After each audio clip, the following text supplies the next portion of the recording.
Yeah, welcome back. I am going to be walking you through the information that it's always included in the Edge section of the page.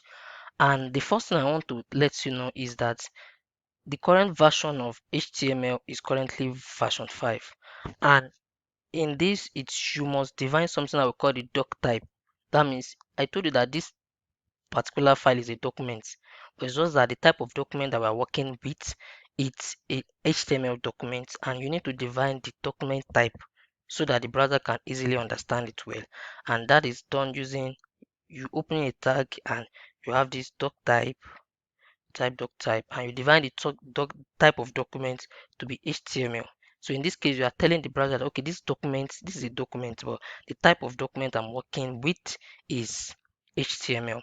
And you also need to do something here, and that is the fact that you need to define a language. You know that most of the time HTML web pages, they are always in different languages. Like okay, it can be France, it can be English. So for the browser to be able to relate with what is on your page, you should define the language that your page is working with. All this is going to be done automatically for us using VS Code. But for now, let us just learn the structure or what it entails. So the language, it's going to be English since I'm writing the information on the web page is currently English. So you define the language as English. So if the language is French, then it can be FR. So but for now, it's English so that the web page can understand our language. So the information that I told you that this head tag it always contain the information about the web page.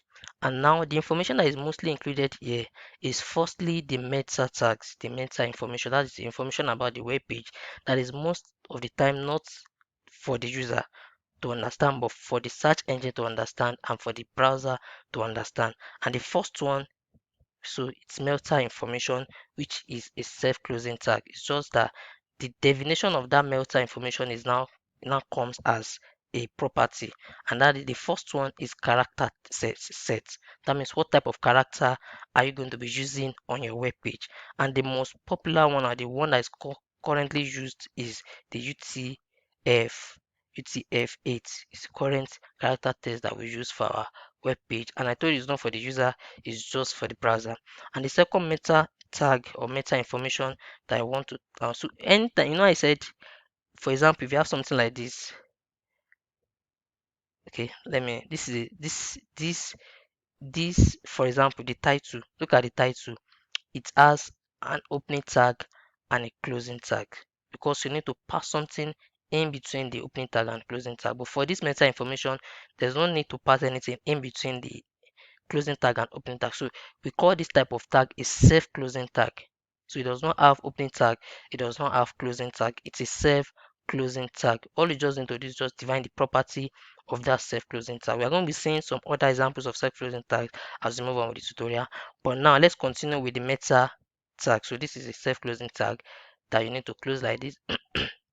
So another thing is you can define the name of the meta tag. Okay, I want to define the description of the page. I want to define the description of the page and the content.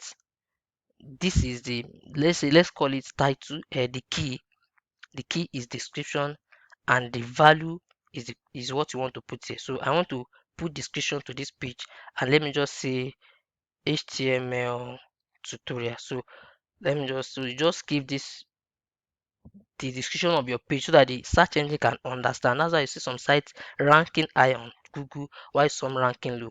It is this information that Google always search through and look for because Google need to recommend your website to someone, to the visitors, and it is this that Google will mostly understand, read through to know what your website is all about. So HTML tutorials, and you can just put more words like that. So you can also pass through, okay, what keywords should the user be searching? Should the user be searching for my website to be recommended to them? So we also have another name for another meta called keywords. So the content is now maybe when the user search HTML, recommend my site for them. When the user search CSS, recommend my site for them.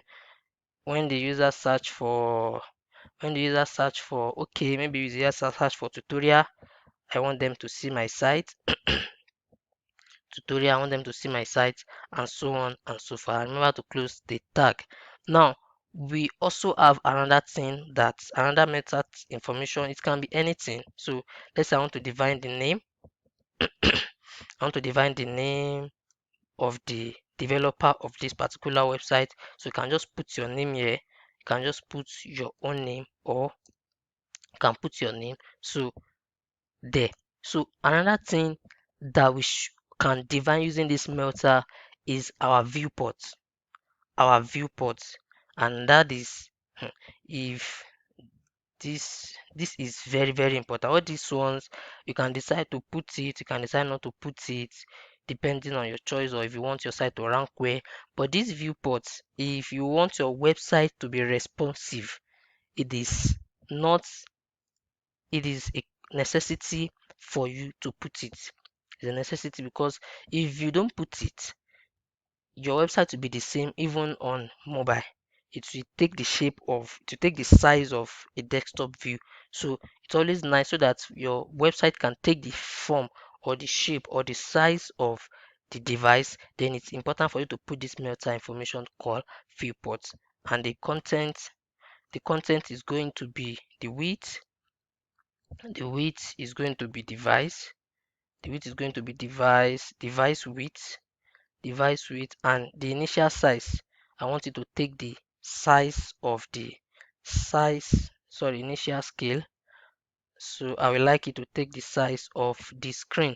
So that is that about. So we also have the other type, but these are the most popular also. But for now, these ones, yeah, these ones, yeah, optional depending on you. But these two, if you want your website to work well, it is not optional, it's compulsory. So another thing, so you can see that even in our head tag, we are dividing our title. Now look at something. This is title here. Look at this here, first web page. You can see that what I have here is first web page. So maybe I change it to HTML tutorial, for example. That first web page, HTML tutorial. So, and I save that first. You can see that it changed to so that is the title of our website. Like, it's always in the heading, it's not in the body. So that's that about title. Now another thing you can define in your head tag is that you can import CSS into your head tag. So using link using link, which is also a self-closing tag, and the property now is okay, the type of the it's going to be a style sheet. It's going to be a style sheet, and the href, which is the location of that style sheet. Let me say I just call it style.css, for example. So if I want to import css into my if I want to import style to my web page, then I also use this link. So this is used to import css. Either you create it, maybe let's say I create a css file here. So I create style.css. So, and I write maybe my body. I want my body, the background color. Background, don't worry, I'm going to deal with CSS later. So I want background color to just be something like this. So I come back here. So I've imported the body, so the style. So, and I've also defined that okay, the body should take the background color of that color. So you see the effects of that. So let me so